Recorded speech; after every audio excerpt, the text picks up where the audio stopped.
Hello, and welcome to RealPars Intermediate PLC course, PLC Programming from Scratch 7, working with UDFBs and UDFCs. This is the 7th course in the PLC Programming from Scratch series that is packed with practical hands-on lessons about programming Allen Bradley Micro 800 PLCs with Connected Components Workbench.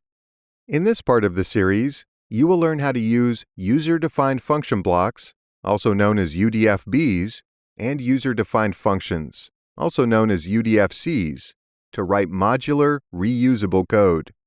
By the end of this course, you will know what a UDFC is and how to use UDFCs, and what a UDFB is and how to use UDFBs.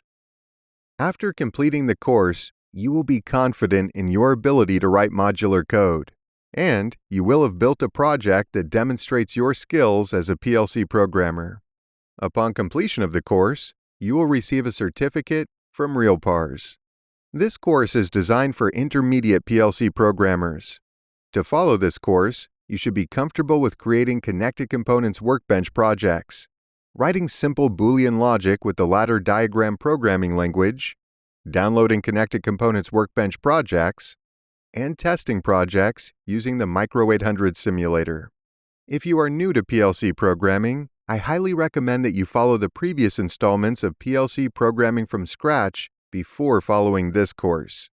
You can find those courses by going to your RealPars dashboard and searching for PLC Programming from Scratch.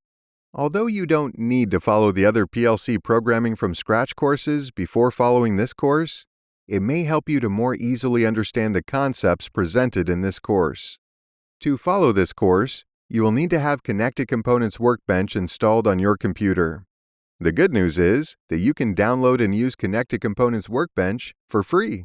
In this course, I also use Factory I/O to demonstrate how our PLC code would control a physical process.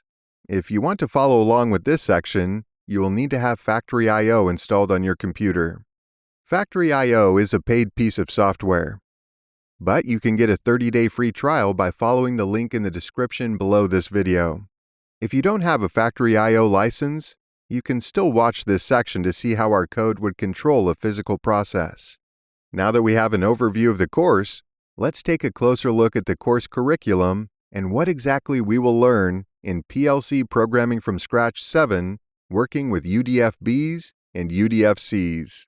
We'll do that in the next lesson.